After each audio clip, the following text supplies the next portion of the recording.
Yes, good evening, Elliot Pfebve. Good evening, Director Fuma. How are you this evening? I'm okay, and you? I'm okay, thank you very much. I know that we tried to make a video yesterday, but at the start, some things were missing. There was a technicality there. So I just wanted to start by reading the statutory instrument because today we wanted to discuss again Statutory Instrument 64 of 2016, Control of Goods, Open General Import License number 2, Amendment Notice 2016 number 8. Now, before I go through that, would you just introduce your finance background? Yes, I'm a lecturer in finance at Coventry University in UK. Thank you very much. So, it reads as follows. I've got it here, so I'm just going to read it. I'll try to summarize some here and there. So it is hereby notified that the Minister of Industry and Commerce has, in terms of Section 4(1)(a) of Control of Goods, Import and Export Commerce Regulations, 1974, published in Rhodesia Government Notice 766 of 1974, made the following notice. 1. This notice may be cited as the Control of Goods, Open General License number 2, Amendment Notice 2016 number 8. The schedule of the Control of Goods, Open General Import License number 2, Notice 1996, published in Statutory Instrument 8 of 1996, is amended by the insertion of the following. And these are the changes, starting from number 24. Coffee creamers, cremora in brackets, classified under headings 2106-1990 of the customs tariff. Camphor creams, white petroleum jellies, and body creams, classified under headings 3304-9990 of the customs tariff. Then you have plastic pipes, fittings, you have builders products, wheelbarrows, flat pan and concrete pan wheelbarrows. You have structures excluding prefabricated buildings of heading 9406 and parts of structures of iron or steel bridges and bridges section, log gates, towers, lattice masts, roofs, roofing frameworks, doors, windows and their frames and thresholds for doors, shutters, balustrade, pillars and columns and plates, rods, angles, shapes, sections, and tubes. Then you've got flat rod products of iron and non-iron alloy of a width 600 millimeters. Then you have furniture parts. Then you have, I'll just go to the second page there, where you have baked beans and potato crisps classified under heading that. Cereals, bottled water, mayonnaise, salad cream, peanut butter, jams, mahel, canned fruits and vegetables, pizza base, yogurts, flavored milks, dairy juice blends, ice creams, cultured milk and cheese, second-hand tires, all retreaded or used pneumatic tires of rubber, classified under heading 4012 of the customs tariff, baler and binder twine, classified under headings, blah, blah, blah, fertilizers, urea and ammonium nitrate, compounds and blends, tile, adhesive and nylon, shoe polish, synthetic hair products, flush doors, beds, wardrobes, bedroom and dining room suites, office furniture and tissue wading, woven fabrics of cotton containing 85% or more of weight of cotton, weighing not more than 200 grams per square meter, classified under headings 5208. And there is also woven fabrics, etc. So I've just read some, maybe I've read up to 65, 70%. And now the president made the following remarks. So he said the following, and I'll just read it again here. He said, President Mugabe yesterday begged import controls under Statutory Instrument 64 of 2016, saying the measures were meant to correct trade imbalance and boost domestic production. Zimbabwe, reduced to a market for cheap imports over the years, has suffered a heavy economic blow, evidenced by the demise of local firms and loss of jobs, said the president, while addressing the nation at the National Heroes Acre in Harare to mark Heroes Day. The stationary instrument removes 42 products from the open general import license, restricting their importation to Zimbabwe after realizing that local firms have the capacity to produce them. Okay, I know I've read quite a bit there, and you are raring to go. Obviously, you want to comment on that and also on the reaction of what the president has said. Indeed. I'm glad that they also retained the date the same statutory instrument was actually proclaimed, which was 1974 during the Smith regime, and there was a reason for it. Again, this was after the declaration of UDI, under which Rhodesia was under economic sanctions globally, and its own trading partner then was the apartheid South Africa. And they were able to innovate and became self-sufficient in terms of the industries, manufacturing, and they were trying now to protect this manufacturing industry. This is why in 1980, when we attained independence, Zimbabwe was almost self-sufficient to such an extent that even Julius Nyerere congratulated Robert Mugabe to say, "You've inherited the jewel of Africa, and please don't destroy it." Yeah. Which is a contrast to what we have today. Now, what Zimbabwe wants today is not a protectionism type of economy, but an efficient economy. What I mean by that is that Zimbabwe needs to capitalize in terms of the manufacturing industry. The problem that we have at the moment is that the manufacturing industry is under economic stress at the moment. They don't have access to capital, to mechanize, and also to introduce technology so that they become competitive, both internationally and regionally. Most of the companies have already closed. So it doesn't make sense that after they've destroyed the manufacturing sector, the production sector, and including the raw material producers out there, which have been affected through the government policies, which are unfavorable for investors and for production. And some of them I can highlight. For example, the indigenization bill that Ikazigwe and ZANU PF were peddling, which saw hundreds and hundreds of companies closing and offloading people in the streets to such an extent that now, today we have over 90% of the population unemployed. If they were true to safeguarding the interest of the economy and the companies in Zimbabwe, they should have introduced this one in 1980. But the reason why they didn't introduce it then is because we inherited an inefficient economy. Or what we needed. And besides, no one was going to South Africa to buy those goods. They were available in Zimbabwe. Indeed. This is why if the economy is an efficient one, then it means you produce your goods competitively. And at the end, the cost of those goods in terms of cost of production, both cost of production and the prices on the market will actually respond to supply and demand, and the prices automatically will adjust.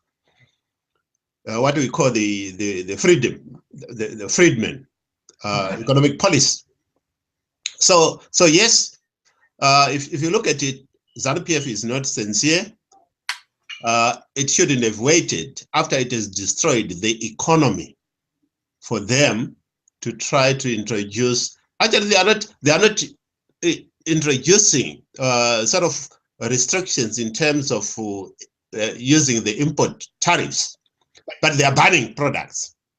And if you look at it, they are also banning products from SADC region, our neighboring countries.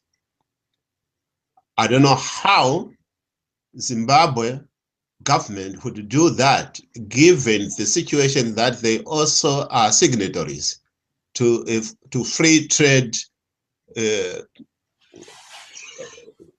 trade regimes within the SADC.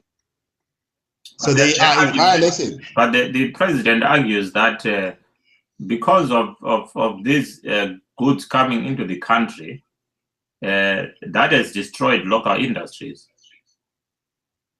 Now, if you look at it, most of the products that have flooded Zimbabwe are actually from China as a result of the government policy of looking east. And China at the moment is the biggest exporter to Zimbabwe by far. So most of those products are in Zimbabwean shops are actually coming from China. The products from South Africa, Mozambique, and Zambia, relative to the Chinese prices, are still very high and very competitive. But what we need in Zimbabwe is actually an efficient economy. The economy at the moment is being affected because there is no capitalization, as I've said. There's no cash in circulation at the moment, and there is no government confidence, both in terms of public confidence and also investor confidence in Zimbabwe, to such an extent that foreign direct investment in Zimbabwe is at its lowest since independence. Last year, the first half of 2015, it was only 67 million of foreign direct investment. Compare that with our neighboring country, which is Zambia, 2 billion. If you're saying 67 million, then because some ministers, they call that a small change, in Zimbabwe. Oh, indeed, yes. So if that is small change, then really we need to do something about attracting more FDI. Of course, and if you look at it, since 2013, the disputed election, the foreign direct investment nosedived. And it actually points to investor confidence. I can give you the reason why. I know sometimes the ZANU PF government want Zimbabweans to believe that this is because of sanctions. But if you reflect on during the period of government of national unity, which was 2009 up to 2013, Zimbabwe recorded its highest optimum GDP growth rate of up to 8.1% in 2010, 2011. Yes. Still during that time, and we were using dollarization, and during that time, people were still making some imports, importing goods from neighboring countries, from China, from all over the world. So that was during the government of national unity, isn't it? Indeed. So you can see that it all comes down to investment confidence and public confidence as well. The public is no confidence in the current government of ZANU PF. The investors, both nationally, regionally, and internationally, have no confidence in the Zimbabwean government at the moment. What indicators are the international community? What indicators are they using to make a decision on whether to invest or not to invest in Zimbabwe? There is what we call the perception index. Now, the perception index measures the ease at which an investor can do business with a particular government or a particular country. And Zimbabwe at the moment is on 157 out of 177. The higher the index, the lower the easy to do business with that particular country. Mm-hmm. So at the moment, you find Zimbabwe is the worst in SADC and is also the worst in sub-Saharan Africa. Mm-hmm. So it's not that we don't know or that the government itself doesn't know the reason why people are not going to invest in Zimbabwe. Yes. And here we are competing with other SADC regions and with other countries, like Mozambique, with good and friendly investment policies, with South Africa, with Malawi, with Zambia, which is doing very well. Yeah. So yes, we know why investors are not coming to Zimbabwe, but the problem that we have is that we've got a rogue government, a government which is only interested in enriching themselves. There's massive looting, and we've seen that ministers, cabinet ministers, some of them have amassed so much wealth, more than the budget of the country itself. Mm. So yes, for as long as ZANU PF government is in power, there is no economic respite for Zimbabwe. What about on the domestic front? What about domestic investors? The problem with the domestic investors is that most of the investors in Zimbabwe, they are the cabinet ministers themselves, which is the government, including the president, who owns the Gushungo dairy, a lot of other farms and other properties. Mm.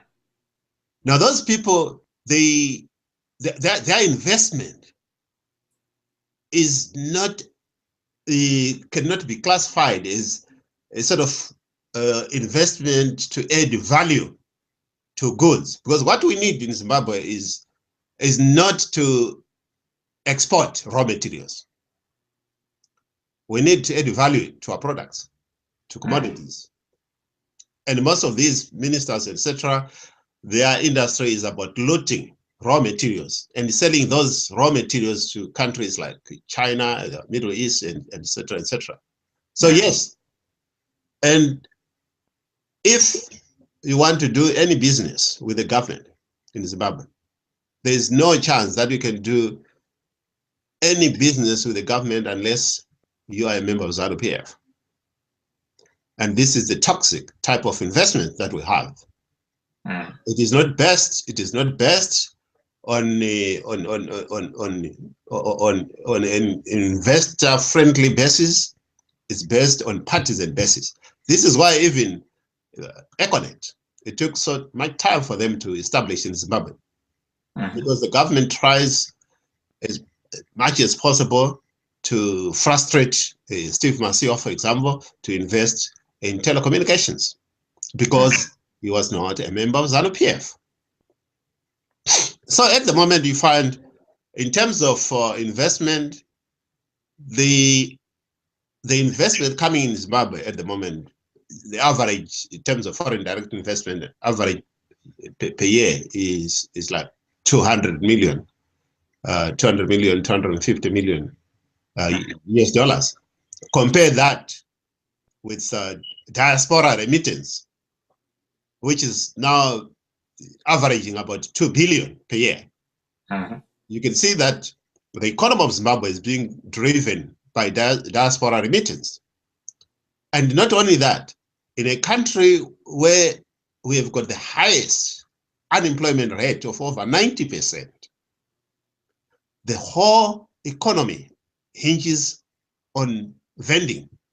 So it is a vendor economy. Yes, is that why the vendors are not very happy with this statutory instrument? Oh, indeed. So it is left to be seen as to if the government, true to its bill, decided to ban all those products and commodities.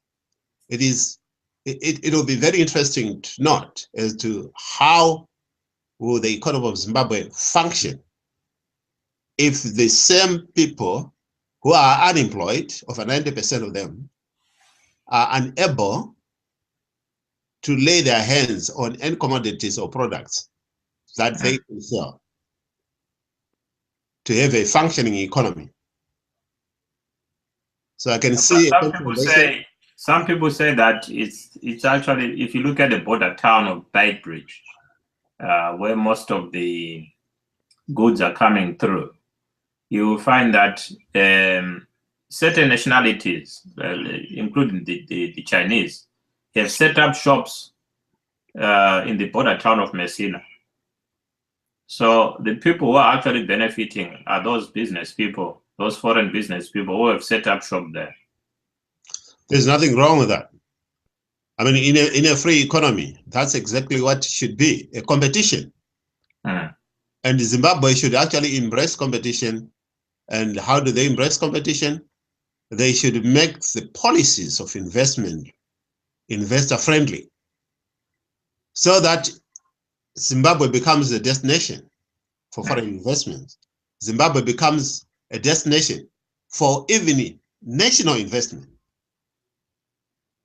And not only that, we need industries that are mechanized, investment in technology, so that we can have a mass production to drive prices down. I can give you an example, for example, within the UK. UK uses a pound, which is the strongest currency in the world.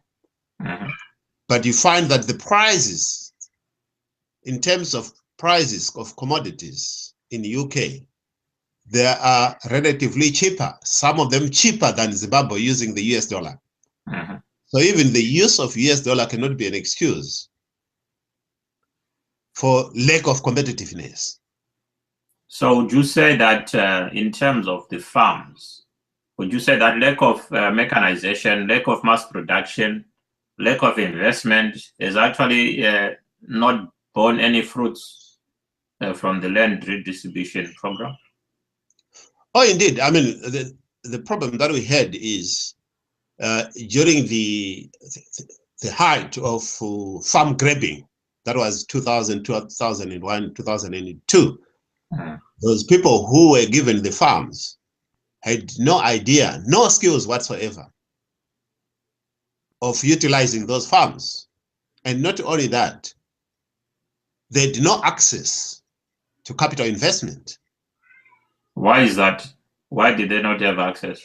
Well, what the government failed to understand is that those farms were being utilized by the commercial farmers based on title deeds. So they could use title deeds to borrow money from the commercial banks and be able to buy the inputs, the machinery that was required, which now, after the farm grab, the government didn't transfer those title deeds to the new owners. So the new owners, what they had were only letters of offer from the government, which are not enforceable by law. Not even 99-year leases? Not even 99-year leases. Those followed later. So they were just letters of offer. Okay. Of intention. Excuse me. Of intention to offer you a farm. Okay. This is why initially they were not even allowed to build on the farms, permanent structures. And most of them, they tried to use those letters to go to the bank. Okay. To access the line of credit to finance imports. Or they actually relied on handouts from the government in terms of seed implements. I know at the height of Gideon Gono's hyperinflationary environment, there was a lot of, he was giving out seeds and other farm implements. But government shouldn't, intervene in such an economy. Commercial farms are commercial entities. The government should actually be getting taxes from the commercial farms, not government giving the inputs to the farmers. It is not the business of the government. It is actually an admittance that the whole exercise was shambolic. And it is one of the problems that we find ourselves in today, in terms of cash shortages, in terms of now the production, agricultural production is plummeted to about -8% last year. Okay. From a bread basket of Africa to a basket case. And also farming is quite, it's input intensive, isn't it? You require a lot. I mean, if you look at how much it costs just to grow one tomato, if you look at the amount of water used, the fertilizers used, the time and all that, you'll find that farming is really, it's difficult to make money in farming. Yeah. Unless it's heavily mechanized and you've got a ready market. Because if you look at tobacco farmers, for example, they will spend a lot of time lining up just to sell their tobacco in Harare. Oh, yes. At the tobacco floors. And some of the tobacco would be going off. Yeah. So they'll end up just accepting very little for it, just to get rid of it. You know, initially, the government, or ZANU PF, you know, they thought, you know, farming is the easiest business because they were not privy to what was happening on commercial farms. But the farms were too big. You know, but I'm glad that they've realized that they've actually driven the economic output down, and that industry, the agro industry, yeah, is dead. And this is why they are actually advertising out there for contract farming. For the first time, the government is actually inviting commercial farmers to come back on the same land, to such an extent that they are advertising in other countries. Yet they were saying that, you know, the land must belong to indigenous people. Yeah, I mean, that's the problem when you politicize everything, isn't it? Yeah, yeah. I mean, you find the problem that we have in terms of the economic meltdown is basically because ZANU PF has actually made every institution partisan. And there is no qualification other than being a member of ZANU PF. Both in terms of access to land, in terms of investment, in terms of tenders of the government. You cannot win a tender unless if you are a member of ZANU PF. But that does not qualify you to be an expert in delivery. And this is where we are. So yes, I'm very surprised that Robert Mugabe should know it very well. But there's no industry to protect. If for example, I know they've also highlighted in terms of fabric. We used to have a very vibrant fabric industry, cotton industry. David Whitehead, for example, the biggest in SADC, if not the biggest in Africa, then. And that company is dead. That infrastructure, a multi-million infrastructure, is just a white elephant. Did they not relocate to South Africa or Botswana? Yeah, some of the operations were moved to South Africa. I mean, it was a regional sort of, but Zimbabwe used to be the center of production. Just like Coca-Cola. Coca-Cola, its headquarters for Africa was in Zimbabwe. And I need to remind you as well, maybe you've heard of Chicago Blues. You know, the expensive gin from America, Chicago Blues. Yes. Do you know that those gins were actually made in Zimbabwe? They were manufactured in Zimbabwe, yes. Okay. Up to 2001, they were actually being manufactured in Zimbabwe. Okay. Yeah, in the heavy industry. it was not possible for you to even buy the jeans from Zimbabwe. So many people didn't know it because they were being made through a license. So every product had to be exported back to USA. And if Zimbabweans wanted to buy the products, they would then import them from USA. Okay. Yeah, and the jeans were actually labeled made in USA when they were made in Douglas Road in Zimbabwe. Okay.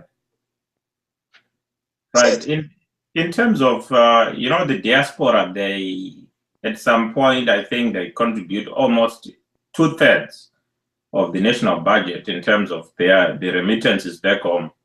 Yeah. And I know certain countries like India, I know Rwanda, I know Nigeria, for example. Yes. When their leaders come to Europe, they have meetings with their diaspora community, and they've got projects which are running in their respective countries, and they are getting the support.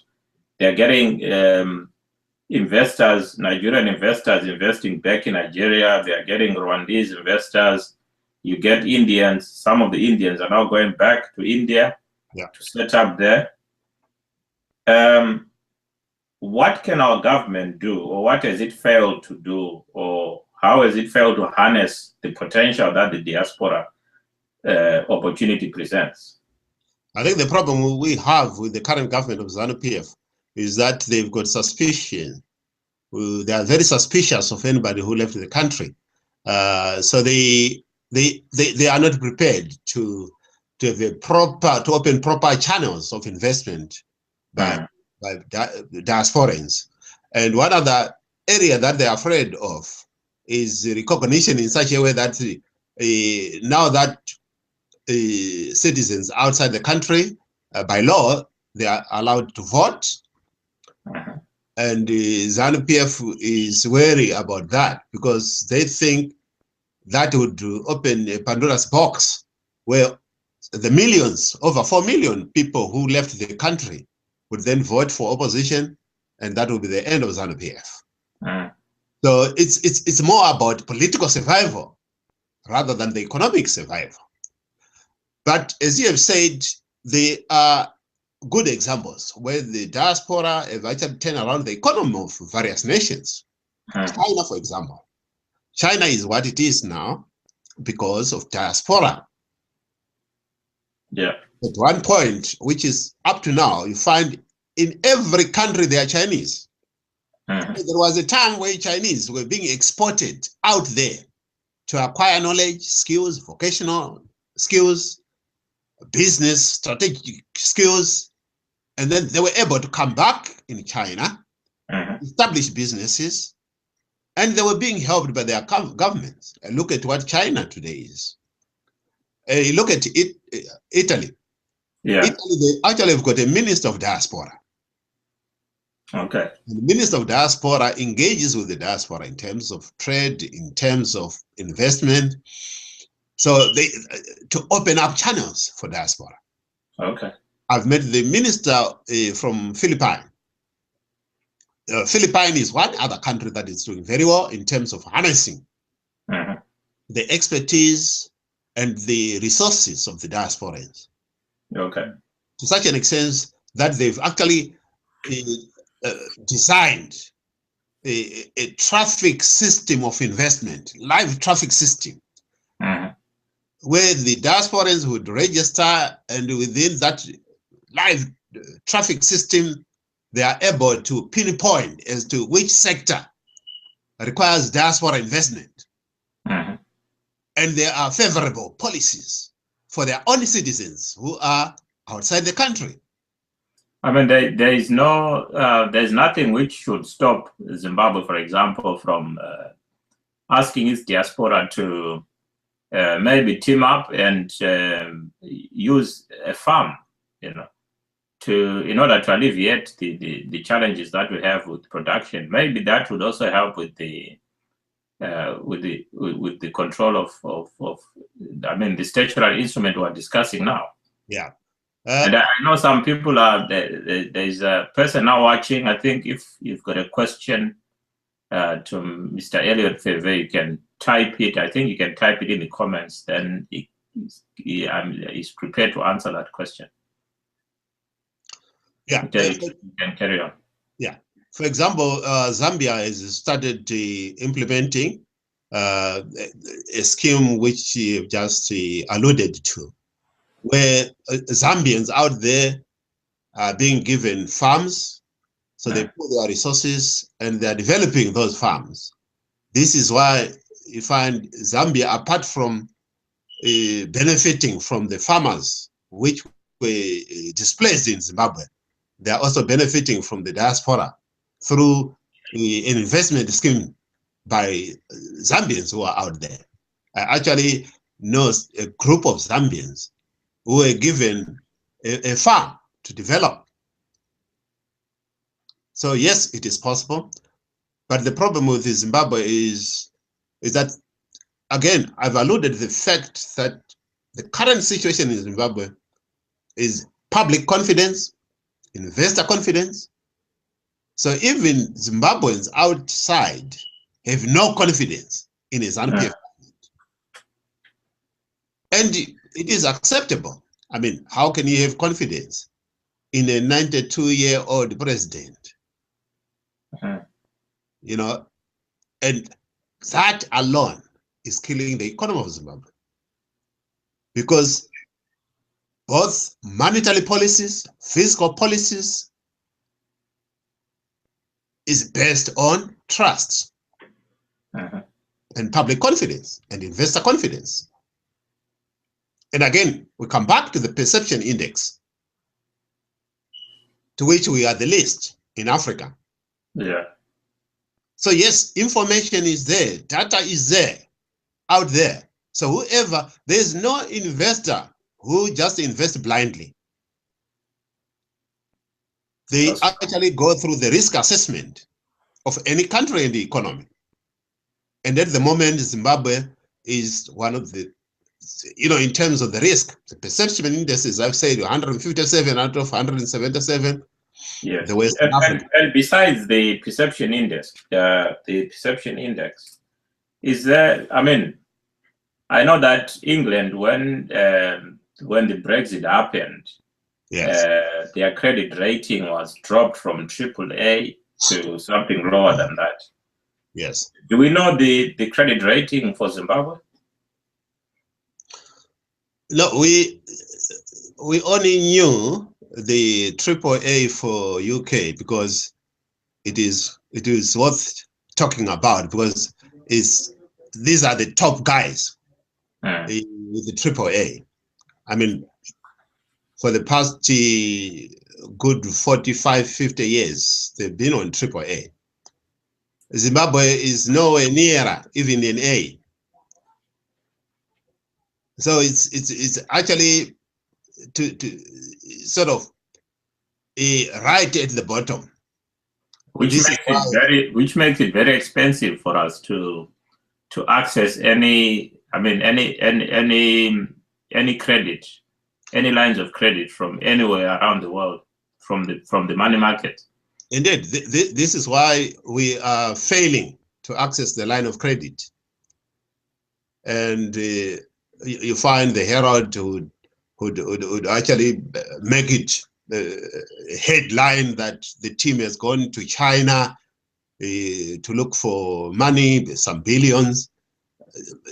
You know, it shouldn't even be national news for you to say you are going to apply for a loan to a country, not to a bank, not to an institution. We've tried from the World Bank, IMF. Of course, the problem with Zimbabwe is at the moment is we are in arrears of 1.8 billion. Can you explain? Can you explain when the government says they've secured mega deals from China? What does that really mean in terms of the agreements that have been hashed between the two countries? Is it something that Zimbabweans can be hopeful about? Because when you look at the headlines, you've got big, bold headlines in in capital letters. But what does that really mean? What normally means, this is why I was saying, the only money that you can bank on is the money that is approved by a bank. African Development Bank, World Bank, IMF. With China, because this is government to government memorandum of understanding. Mm-hmm. Now, what normally happens is that the government of Zimbabwe would put a proposal to say, we are looking for capital investment. We're looking for money for capital expenditure. Mm-hmm.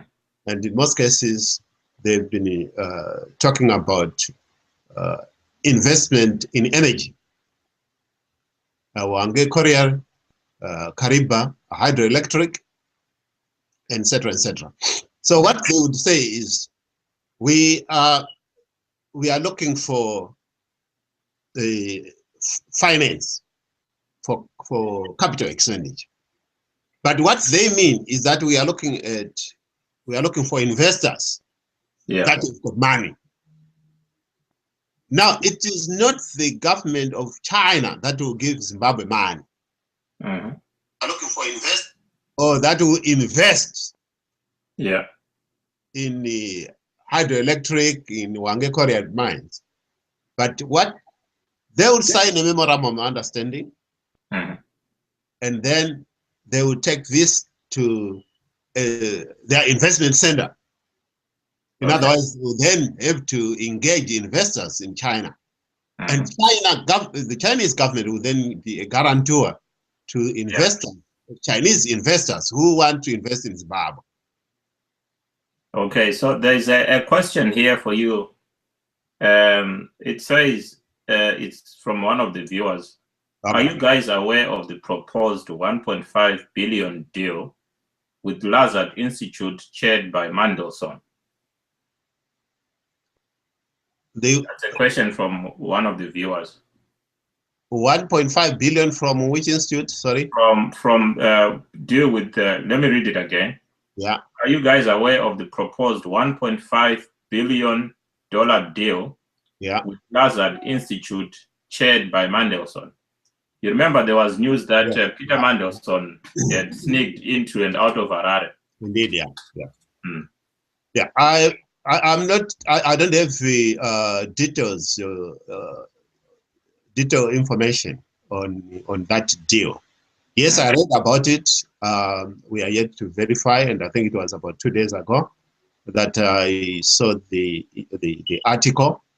Mm-hmm. What I'm aware is that Zimbabwe has been trying desperately to borrow 1.8 billion, which is in arrears, because IMF and World Bank have always said, we are ready to engage you provided you pay your arrears.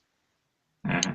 So they've been trying to find some money so that they can ensure that they are now back in the fold and they are prepared to pay their debts. Did they make any progress towards securing that 1.8 billion? The information that I have is that they managed to approach Algeria, and Algeria managed to promise the government that they were willing to pay the 1.8 billion on the condition that this money is going to be paid via the African Development Bank, not directly to the ZANU PF government. Mm. And who owns the African Development Bank? Now, the African Development Bank is a subsidiary of World Bank. Okay. So you can see that the World Bank is also they've approved such a transaction.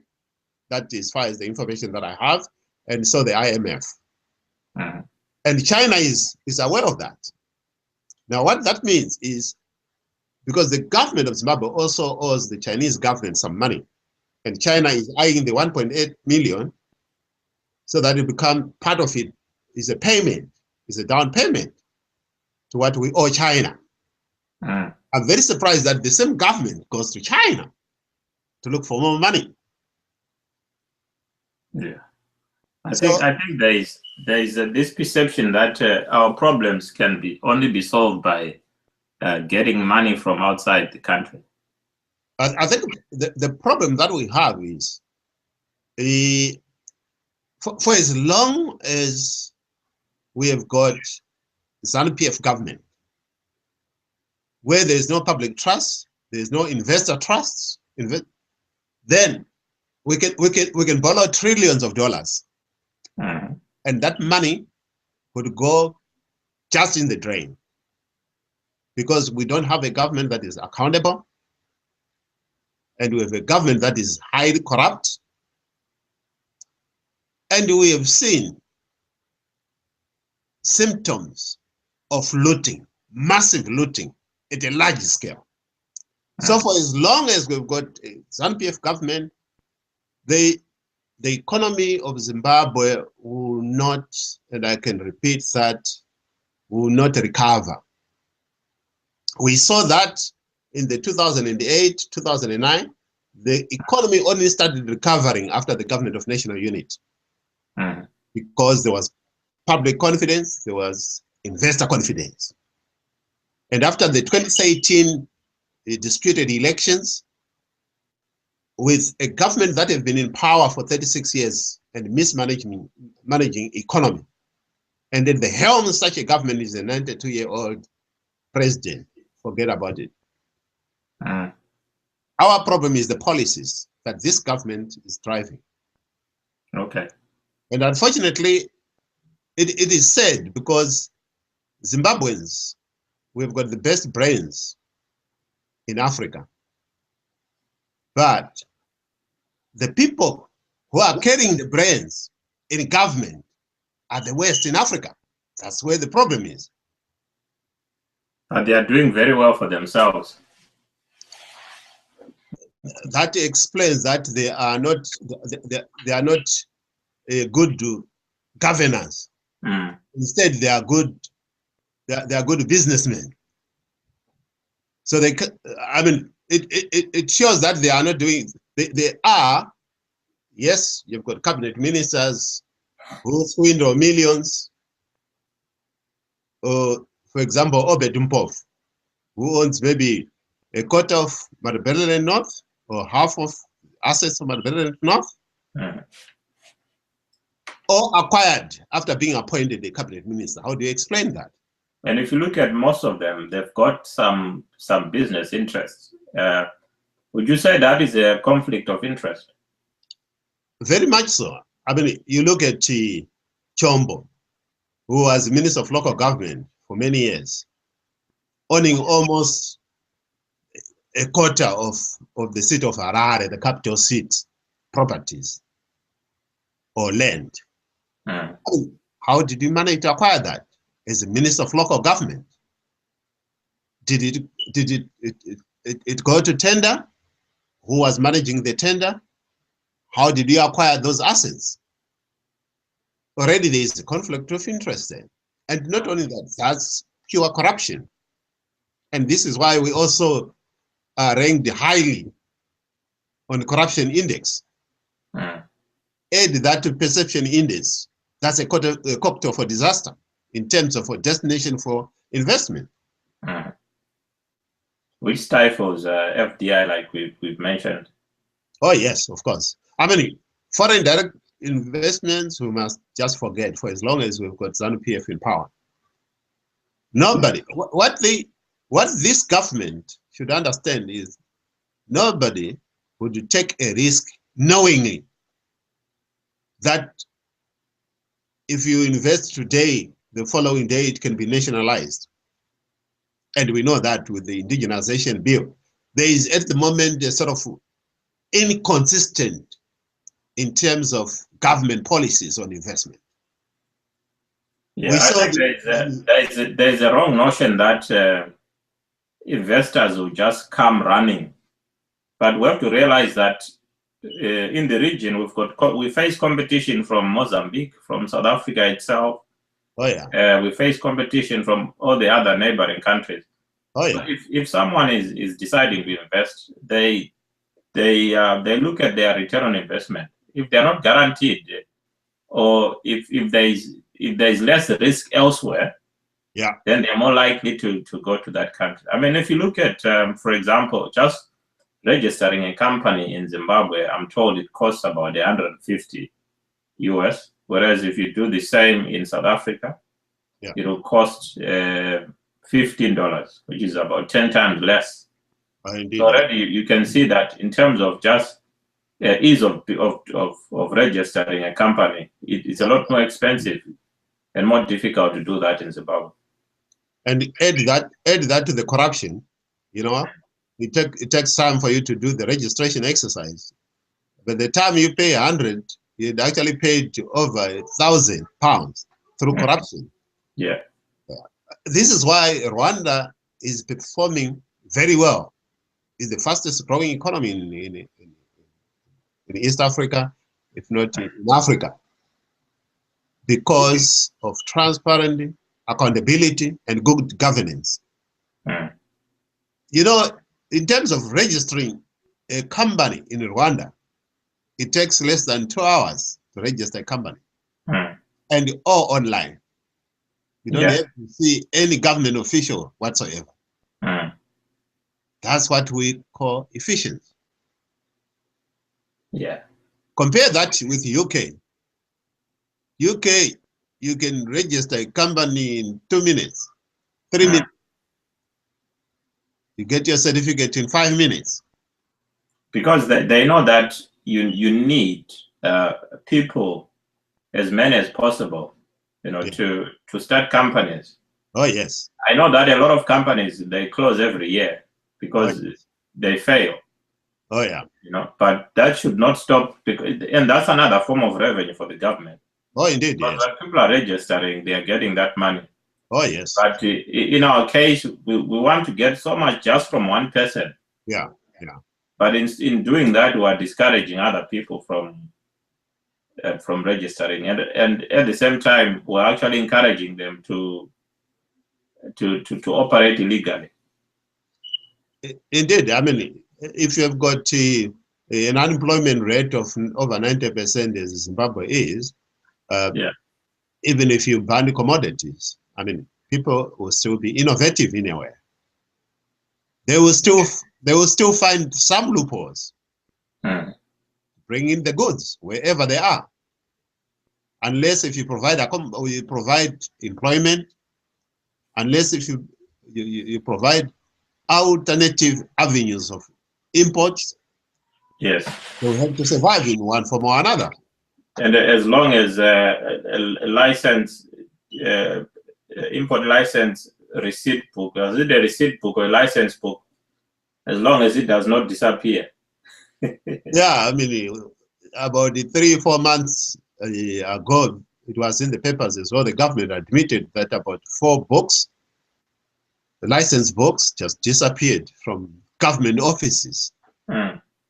Already you can see that, you know, there's already corruption going behind the scenes within government offices themselves. But I'm happy that they've put CCTV cameras, I think, is it Plumtree or Bridge? I'm not sure which one. And they've managed to catch 3 Zimra officials accepting bribes. So that's a positive thing. And I think we need more of that. Yeah, but the problem is those cameras are put to monitor small fish.